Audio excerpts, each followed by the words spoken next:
Sir ಅರ್ಧ ಗಂಟೆ ಪ್ರಶ್ನೆ ಪತ್ರಿಕೆಯನ್ನು ಲೇಟ್ ಆಗಿ ಕೊಟ್ಟರು ಅನ್ನುವಂತ ಆರೋಪ ಬಂದಿದೆ. ಇದು ವಾಟ್ ಇಲ್ಲ ನೋಡಿ, ಕೆಲವು ಕಡೆ ಏನಾಗಿದೆ, ಇದು ನಿಮ್ಮ ಎನ್ವಲಪ್ ಏನಿದೆ ಅದಲ್ಲಿ ಬದಲಾಗಿದೆ. ಪಕ್ಕದ ರೂಮಿಗೆ ಹೋಗೋದ್ಬಿಟ್ಟು ಈ ರೂಮಿಗೆ ಸಹಜವಾಗಿದೆ. ಇದನ್ನು ನಾನು ಕೂಡ ತಮ್ಮ ಗಮನಕ್ಕೆ ತಂದಿದ್ದೆ.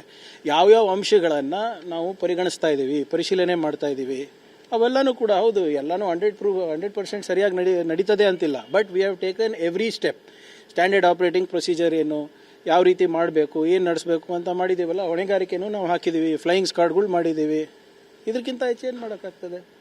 ಆ್ಯಂಡ್ ಈವನ್ ಇವಾಗ ಈಗ ನೋಡಿ, ಸಕಲೇಶ್ಪುರ್ ಲೈನು, ರೈಲ್ವೆ ಲೈನ್ ಪ್ರಕೃತಿ ವಿಕೋಪದಿಂದ ಅದು ಟ್ರೈನೇ ಬಂದಿಲ್ಲ. ಸಾಕಷ್ಟು ಮಕ್ಕಳಿಗೆ ಅನಾನುಕೂಲ ಆಗಿದೆ. ಅದು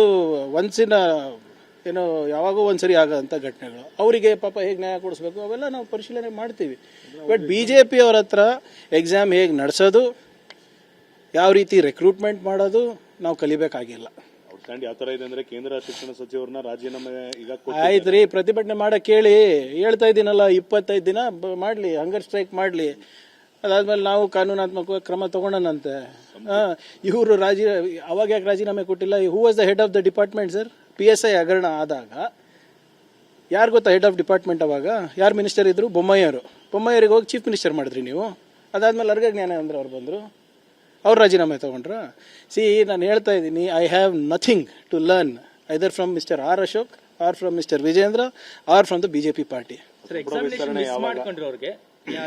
ನೋಡಿ, ಇದು ಯಾವುದು ಜೆನ್ಯೂನ್ ಆಗಿ ಯಾವುದಿದೆ, ಈ ಪ್ರಕೃತಿ ವಿಕೋಪದಿಂದ ಯಾವತ್ತೂ ಕೂಡ ಆಗಿರಲಿಲ್ಲ.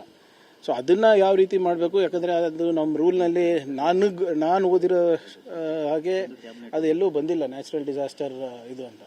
ಬಟ್ ನೋಡಬೇಕು, will examine. ಯಾವುದ್ರದ್ದು?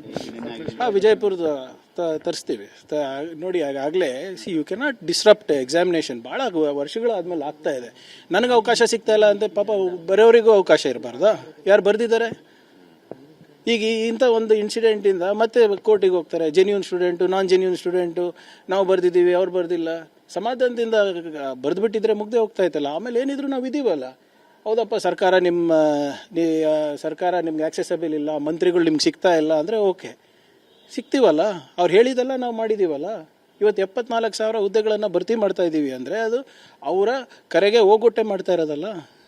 V are committed.